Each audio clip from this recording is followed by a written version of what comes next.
மனோ, கொஞ்ச நாளைக்கு வெளியே போகும்போது பத்திரமா போயிட்டு வா. நைட் டைம்ல எங்கேயும் வெளியே போகாத. நான் என் ஃப்ரெண்டு சந்தோஷ் கிட்ட காலையில இதை பத்தி பேசுறேன். அப்புறம் என்ன பண்ணணும்னு முடிவு பண்ணிக்கலாம். உன்னை கடத்தி வச்சவங்க யாருன்னு கண்டுபிடிச்சிடலாம். சரி, நீ ரொம்ப பயந்து போயிருக்க, பயப்படாத, பாத்துக்கலாம். ஓகே சார், ரொம்ப தேங்க்ஸ். உங்க அக்காட்டையும் சொல்லிடு. பாரதி மட்டும் ஏதோ தப்பா இருக்குன்னு யோசிக்காம இருந்திருந்தா நாங்க அங்க வந்திருக்கவே மாட்டோம்.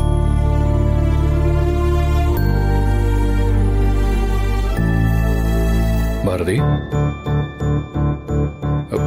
பாரதி.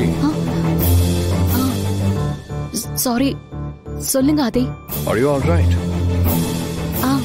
பாரதி, நீங்க இன்னும் அங்க நடந்ததே யோசிச்சுட்டு இருக்கீங்கன்னு எனக்கு தோணுது. அதான் மனோவுக்கு எதுவும் ஆகாம காப்பாத்தி கூட்டிட்டு வந்தாச்சு இல்ல, இன்னும் ஏன் அதையே நினைச்சிட்டு இருக்கீங்க? மனோவை பாருங்க, ரொம்ப டயர்டா இருக்கா. அவனுக்கு முதல்ல சாப்பிட ஏதாவது கொடுத்து போய் ரெஸ்ட் எடுக்க சொல்லுங்க. நான் வரேன். Okay sir.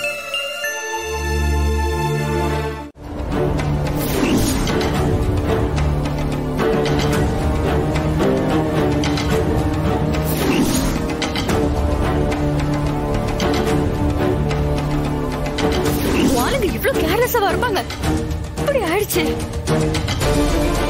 ஆமா மித்ரா, நம்ம பாரதியை கொலை பண்றதுக்காக பாரதிக்கு வளகாப்பு நடக்க இருந்த கல்யாண மண்டபத்துல கேஸ் சிலிண்டர் பாம்பு செட் பண்ணிருந்தோம்ல. ஆனா அன்னைக்கு செத்து போனது மனோவோட அக்காவும் அவனோட ஃபேமிலியும்.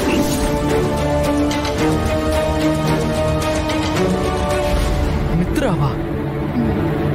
மித்ராவும் நிஷாவும் சேர்ந்துதான் இவ்வளவு விஷயமும் பண்ணிருக்காங்களா?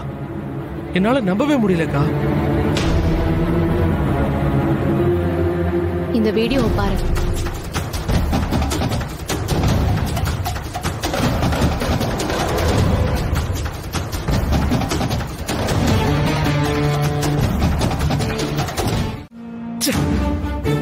அக்கா, இதுக்கு மேலே அந்த மித்ராவை சும்மா விடக்கூடாதுக்கா.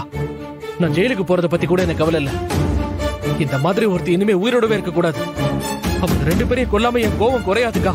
மனோ, உனக்கு வந்த இதே கோவம் தான் நேத்து அவங்க ரெண்டு பேரும் பேசுறத கேட்டப்போ எனக்கும் கோவம் வந்துச்சு. இந்த மாதிரி அசிங்க பிடிச்சவங்களை கொலை பண்ணி நம்ம வாழ்க்கையை தொலைச்சிடக்கூடாது. என்னால உன் குடும்பத்துக்கு இந்த நிலைமை வந்துருச்சுன்னு நினைக்கிறப்போ என்னால அந்த குற்ற உணர்ச்சியை தாங்கிக்கவே முடியல. இப்ப நீ மித்ராவை கொலை பண்ணி உனக்கு ஏதாவது ஒண்ணு ஆயிடுச்சுன்னா என்னால் அதை தாங்கிக்கவே முடியாது மனோ. என்னக்கா பேசுற?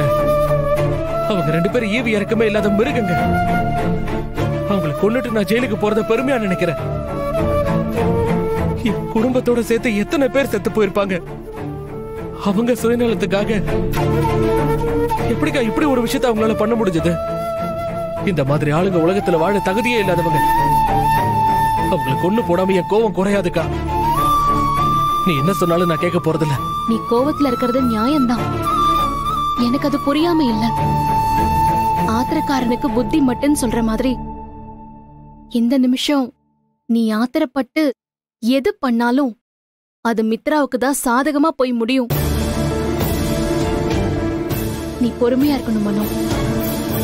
கரெக்டான நேரம் வர்றப்போ அந்த மித்ரா யாருன்னு இந்த உலகத்துக்கு காட்டலாம். அக்கா, நீ நீதி, நேர்மை, நியாயம் இது எல்லாத்தையும் தானே ஃபாலோ பண்ணிட்டு இருக்க. ஆனா உனக்கு என்ன மாதிரி வாழ்க்கை அமைச்சிருக்கு? சொந்த புருஷன் கண்ணு முன்னாடி இருந்தும் உன்னை யாருன்னு அவர்கிட்ட சொல்லிக்க முடியாத நிலைமையில நீ இருக்க. வயித்துல குழந்தையோட இருந்த உன்னை ஒருத்தி கொலை பண்ண பாத்திருக்கா. அவ சுயநலத்துக்காக எத்தனை பேரை கொண்டு புதைச்சிருக்கா. அந்த மாதிரி ஒருத்தி உயிரோடவே இருக்க கூடாதுக்கா. நீ என்ன சொன்னாலும் என் மனசு கேட்காது. நான் என் குடும்பத்தை தொலைச்சிட்டு நின்னப்போ நீ மட்டும் இல்லாம போயிருந்தா நான் என்ன ஆயிருப்பேன்னு எனக்கு சொல்ல தெரியலக்கா. இன்னைக்கு மித்ரா மாதிரி ஒருத்தியால உன்னை இழந்துருவணும்னு எனக்கு பயமா இருக்குக்கா. நீங்க எல்லாரும் நல்லா இருக்கணுங்கிறதுக்காக நான் என்ன வேணா பண்ணுவேன்க்கா.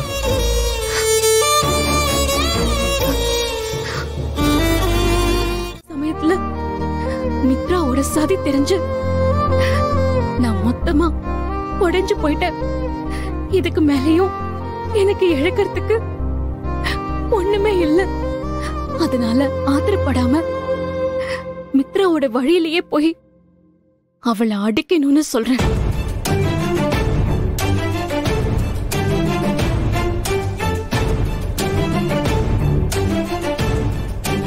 இத்தனை நாளும் நல்லவ மாதிரி நடிச்சு நம்மள ஏமாத்தின மித்ராவ நாமளும் அவ வழியிலேயே போய் அவளை அடிக்கணும். அதுக்கு நீ பொறுமையா இருக்கணும் மனோ.